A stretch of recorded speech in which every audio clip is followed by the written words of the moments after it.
আজকের এই আয়োজনের লক্ষ্য উদ্দেশ্য সম্পর্কে ওয়াকিবহাল করেছে। আপনারা জানেন আমরা এক সাগর রক্ত পেরিয়ে এখানে এসে দাঁড়িয়েছি। এখন থেকে ঠিক 10 মাস আগে যদি এমন একটি প্রোগ্রাম আমরা করতাম, তিনদিঘি বাজারের আগে 12 মাইলে শিবগঞ্জের দিক থেকে, দুপচাচিয়ার দিক থেকে আমাদেরকে পাহাড়ার পর পাহাড়া বসাতে হতো। কোনো একটা মোটরসাইকেল ঢুকলেও আমরা মনে করতাম ডিবির গাড়ি, পুলিশের গাড়ি। এখানকার কিছু চোরচামারটা, যাদের কোনো সামাজিক অবস্থান নেই, মানুষের প্রতি যাদের কোনো কমিটমেন্ট নেই, কিছু চিটার বাটপাড়ের ফোন পেয়ে পুলিশ এই তরুণদেরকে এখান থেকে গ্রেপ্তার করে নিয়ে যেত এবং বলা হতো জঙ্গি ট্রেনিং অবস্থায় শিবিরের 50 জন গ্রেপ্তার করতো না। আল্লাহ সুবহানাহু ওয়া তাআলা আমাদেরকে এমন এক অস্বাভাবিক অনাকাঙ্ক্ষিত সময় পেরিয়ে শহীদদের রক্তের বিনিময়ে একটা ইনসাফের আদলের রাষ্ট্রে আমাদেরকে উপনীত করেছে। আলহামদুলিল্লাহ। আমরা খুব বেশি চিন্তিত নয় আগামী দিন কে ক্ষমতায় আসবে, কে এমপি হবে, কে মন্ত্রী হবে। আমরা শুধু চাই আল্লাহ রাব্বুল আলামিন যদি আমাদের শুধু এই পরিবেশ অব্যাহত রাখে, আমরা ইনসাফের কথা বলবো, আমাদের আদর্শের কথা বলবো, মানুষের মুক্তির কথা বলবো, মানুষের সাথে আদরের কথা বলবো। শুধুমাত্র এই কথা বলার, দাওয়াতি কাজ করার যদি পরিবেশ পাই, পার্লামেন্টে আমাদের যদি একজন নাও যায়, আমাদের যদি একজন নির্বাচিত না হয়, সবাই যদি পার্লামেন্টে যায় অন্য দলের, আমাদের কোনো আপত্তি নেই। বাট আমরা আল্লাহর এই জমিনে 56,000 বর্গ মাইলে সত্য এবং সুন্দরকে উচ্চারিত করার সুযোগ পেলে আমরা আলহামদুলিল্লাহ। ভাইরা আমার, এমন একটি সময় চেয়েছিলাম এখানে এসে যখন দাঁড়িয়ে আমরা সুন্দর বক্তব্য দিচ্ছি, পথটা এত মসৃণ ছিল না। আমরা এই মাটির নিচে শুয়ে রেখেছি শহীদ মতিউর রহমান নিজামী, আমরা মাটির নিচে কবরস্থ করেছি শহীদ আলী আহসান মোহাম্মদ মুজাহিদকে, আমরা আমাদের এই মাটির কন্দরে কন্দরে রেখে এসেছি শহীদ আব্দুল কাদের মোল্লা, শহীদ কামরুজ্জামান, শহীদ মীর কাসেম আলী সহ এখানকে রুহানি সাইফুল ভাইদেরকে আমরা শুয়ে রেখেছি মাটির কন্দরে কন্দরে। ইনশাআল্লাহ আমরা চিন্তিত নই।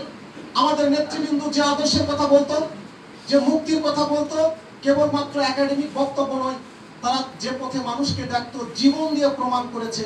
আমরা হাসি মুখে ফাঁসির দড়ি পড়তে পারি, বাট আমরা যে আদর্শের কথা বলি, ফাঁসির দড়ি পড়ার আগ পর্যন্ত আমরা সেই আদর্শের উপরে দাঁড়িয়ে থাকি।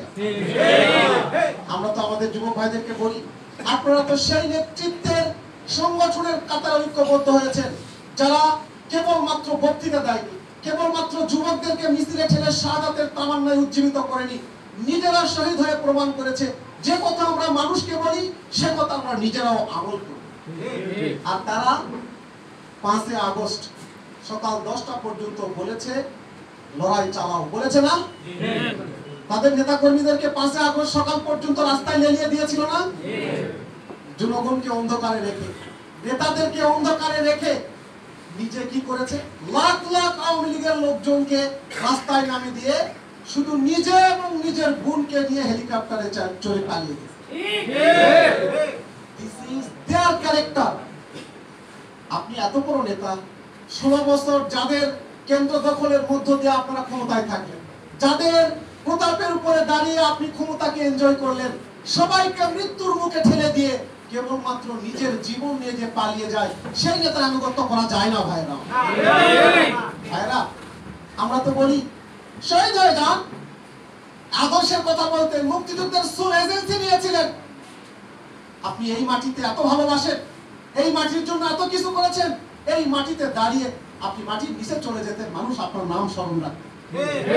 কিন্তু লক্ষণ সেনের পরে দ্বিতীয় লক্ষণ সেন হাসিনার রাজনীতি বাংলাদেশে আর কোনোদিন হবে না ইনশাআল্লাহ। অনেকে বলে আপাকে আবার ফিরিয়ে নিয়ে আসতে হবে। আমরাও বলি, আমি দুপচাচিয়াতে বলি, যদি দুপচাচিয়াতে কোনোদিন আপা ফিরিয়ে নিয়ে আসার মিছিল করে, আমরাও সেই মিছিলে যোগ দিব ইনশাআল্লাহ। আপাকে প্রয়োজন আছে না নাই? যে দড়ি সুইজারল্যান্ড থেকে কিনে শহীদ নিজামীর গলায় পরানো হয়েছে, কাদের মোল্লার গলায় পরানো হয়েছে, সেই দড়ি এখনো হেফাজত করে রাখা হয়েছে। সেই ট্রাইব্যুনালে সেই বিচারের কাঠগড়ায় ফাঁসি দিয়ে সেই দুটোকে ঝুলিয়ে দেওয়া হবে ইনশাআল্লাহ। আপা, আপনার সাথে তো খেলা বন্ধ হয় না। আপনার সেক্রেটারি জেনারেল প্রায়শই বলতো খেলা হবে। যখন জনগণ খেলা শুরু করেছে, দেখি এক পাশে গোল পোস্টও নাই, প্লেয়ারও নেই। 16 বছর তো আমরা খেলেছি, হয় কারাগারে ছিলাম আর না হলে কাহাল করেছিলাম আমরা ধরে ধরে নিয়ে গেছে, জামিন পাওয়ার পরে আবার আমরা কাজ করেছি, করি নাই ভাইরা? দালালদের ফোন শুনে এখানে ধরে নাই, কালায়ের লোকজনকে ধরে নাই? কত জুলুম নির্যাতন চালিয়েছে। আজকের এই বৈঠকে গভীর শ্রদ্ধার সাথে আমি স্মরণ করছি আমাদের মুরব্বী,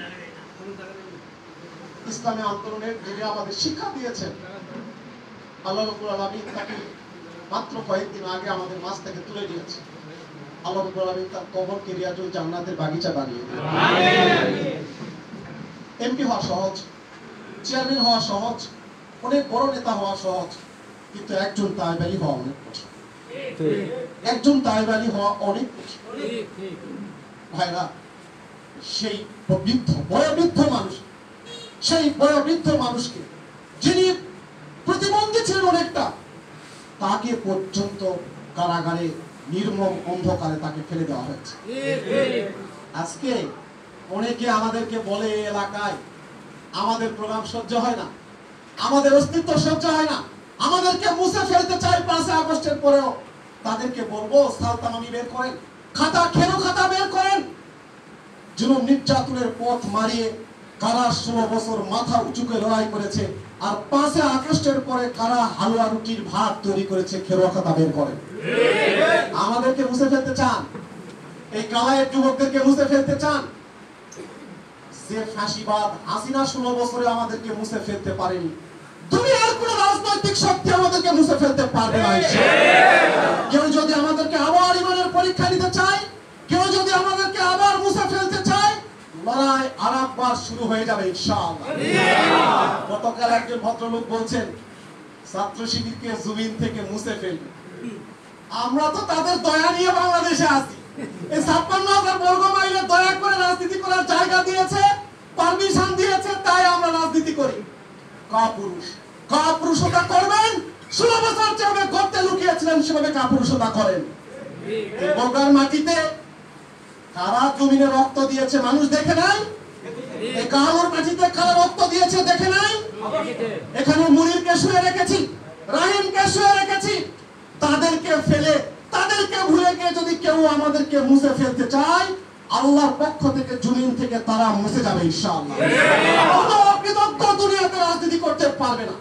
আমরা প্রত্যেক মানুষকে স্মরণ করি, প্রত্যেকের অবদানকে স্বীকার করি, প্রত্যেকের কন্ট্রিবিউশনকে স্বীকার করি, কিন্তু বিশ্বাসঘাতকের মতো যারা আমাদেরকে জমিন থেকে মুছে ফেলতে চায়, আমরা শুধু একটাই জবাব দিব, মাথা উঁচু করে লড়াই করব আমরা ইনশাআল্লাহ। কতজনকে মারবেন? যুবকের এই কালায়ের কয়জন যুবককে মেরে ফেলবেন? কারোর কয়জন যুবককে মেরে ফেলবেন? আসছে ফাগুনে আমরা হব দ্বিগুণ, বলেছিলাম না আমরা? যত মারবেন তত নারায়ে তাকবীর আল্লাহু আকবার স্লোগান উঠবে ইনশাআল্লাহ। আমি আমার যুবক ভাইদেরকে একটা অনুরোধ করতে চাই, আমরা জেনে বুঝে একটা পথ বেছে নিয়েছি। যতদিন পর্যন্ত আয়াতুল্লাহ খোমেনির ভাষায় বলি, আমাদের মিছিল কি বন্ধ হয়ে গেছে? আমাদের কাজ কি শেষ হয়েছে? আমাদের লড়াই কি শেষ হয়ে গেছে? যতদিন না এই কাহালুর প্রতিটি ইঞ্চি মাটিতে নারায়ে তাকবীর আল্লাহু আকবারের স্লোগান প্রকম্পিত হবে না, ততদিন পর্যন্ত আমরা বিশ্রাম নেব না ইনশাআল্লাহ। প্রতিটা ইঞ্চি মাটিকে আমরা আদল এবং ইনসাফ এবং ইহসানের মাটি হিসেবে গড়ে তুলব ভাইরা ইনশাআল্লাহ। আমাদের তায়েব আলী হুজুর বিশ্রাম নিচ্ছেন, তার রেখে যাওয়া অসমাপ্ত কাজ অবশ্যই আমরা টেনে নেব, পারবো না ভাইরা ইনশাআল্লাহ। আপনারা এখানে এসেছেন একটা সত্য এবং সুন্দরকে বুলন্দ করার জন্য, মানুষের মুক্তির কথা বলার জন্য, মানুষের রাজনৈতিক মুক্তি, সাংস্কৃতিক মুক্তি, অর্থনৈতিক মুক্তি নিশ্চিত না হওয়া পর্যন্ত থামবো না ভাইরা আমরা ইনশাআল্লাহ। যত বিরোধিতা করুক, যত গালাগালি করুক, যত মুছে ফেলার আয়োজন করুক, সব বাধার বিন্দাচল মারিয়ে, জাহেলিয়াতের উত্তাল তরঙ্গ মারিয়ে আমরা নারায়ে তাকবীর আল্লাহু আকবার বলতেই থাকবো ইনশাআল্লাহ। আমি আমার যুবক ভাইদেরকে অনুরোধ করব, let's go ahead, let's go ahead. আমাদের সময় আল্লাহ চাইলে পৃথিবীতে যারা দাম্ভিকতার সাথে চলাফেরা করছে তারাও কবরে যাবে, আমরা শহীদ হয়ে কবরে যাব ইনশাআল্লাহ। কিয়ামতের ময়দানে আমরা মজলুম হিসাবে শহীদি রক্ত মাখা জামা নিয়ে আল্লাহর কাছে দাঁড়িয়ে যাব ইনশাআল্লাহ। রাজি আছেন তো ভাইরা ইনশাআল্লাহ? আপনারা কি থেমে যাবেন না? এই এলাকায় কাজ বাড়িয়ে দেবেন না ইনশাআল্লাহ? ভাইরা এখানে এসেছেন শুধুমাত্র এই মঞ্চের থেকে সুন্দর বক্তব্য দিয়ে অথবা সুন্দর বক্তব্য শুনে এই স্কুল মাঠ পেরিয়ে গেলে কোনোদিন মুক্তি আসবে না। আমরা প্রতিটা মহল্লায়, প্রতিটা গলিতে, প্রতিটা স্কুলে, প্রতিটা কলেজে, প্রতিটা বাজারে আমরা সত্য এবং সুন্দরকে পৌঁছে দিব। পারবো না ভাই? ইনশাআল্লাহ। আমরা জামাতে ইসলামীকে, ইসলামী ছাত্র শিবিরকে, যুব বিভাগকে, শ্রমিক বিভাগকে, মহিলা বিভাগকে লাখো মানুষের কাছে পৌঁছে দিব। ভাইরা, 5 আগস্টে আমরা একটা আকাঙ্ক্ষা নিয়ে দেশ স্বাধীন করেছিলাম। কি আকাঙ্ক্ষা? কেন বিদ্রোহ করেছিলাম? কেন রক্ত দিয়েছেন আপনারা? কথায় কথায় মানুষকে অপমান করা, মানুষের মানবিক মর্যাদা ভুলুণ্ঠিত করা হয়েছিল, মিথ্যা মামলা দেওয়া হতো, একটা ফাঁসিবাদী শাসন ব্যবস্থা কায়েম করা হয়েছিল। এই সব কিছুর বিলোপ করে এক নতুন বাংলাদেশ গড়ার প্রত্যয় নিয়ে আমরা 5 আগস্টে বিপ্লব করেছি। কিন্তু কি দেখছি? রক্তের বিনিময়ে, শহীদদের বিনিময়ে পাওয়া এই বাংলাদেশকে আরেক শ্রেণীর মানুষরাও টেনে টুনে ফাঁসিবাদ টেনে নিয়ে আসতে চায়। আমরা দায়িত্বহীন ভাষায় ঘোষণা করতে চাই, কোন কারুকাজ করে বাংলাদেশের 20 কোটি মানুষকে আবার ফাঁসিবাদের আস্তানায় নেতিয়ে দেওয়া হবে না ইনশাআল্লাহ। আপনারা কি প্রয়োজন যদি আরেকবার রক্ত দিতে হয়, আরেকবার যদি অভ্যুত্থান করতে হয়, আরেকবার যদি রাস্তায় নামতে হয়, আপনারা কি প্রস্তুত আছেন ভাইরা? ইনশাআল্লাহ। 5 আগস্টে রক্ত দিয়েছি। আসন্ন সংসদ নির্বাচন আমাদের এই আসনে সারা বাংলাদেশে কি হবে লেটস ফরগেট। আপনারা কি চান না কাহালু নন্দীগ্রাম থেকে ইসলামপন্থী একজন প্রতিনিধি পার্লামেন্টে গিয়ে প্রতিনিধিত্ব করুক? এটা চান কি চান না? এটা কি ঘরের মধ্যে চাই বললেই হয়ে যাবে? আপনাদের প্রার্থী ছিল অধ্যক্ষ তায়েব আলী হুজুর, তিনি পৃথিবীর সফর শেষ করেছেন। নতুন প্রার্থী খুব শীঘ্রই ঘোষণা করা হবে ইনশাআল্লাহ। যার নাম ঘোষণা করা হবে, সামওয়ান, আমরা ঐক্যবদ্ধ থাকবো ইনশাআল্লাহ, কাজ করবো ইনশাআল্লাহ। তায়েব আলী হুজুর was the brand of Kahalu. কিন্তু এখন যিনি প্রার্থী হবে তাকে নতুন করে জনপরিসরে হাজির করা, তাকে অ্যাড্রেস করা, তার ব্যাপারে মানুষকে ওয়াকিবহাল করা, চ্যালেঞ্জটা একটু বেশি। বাট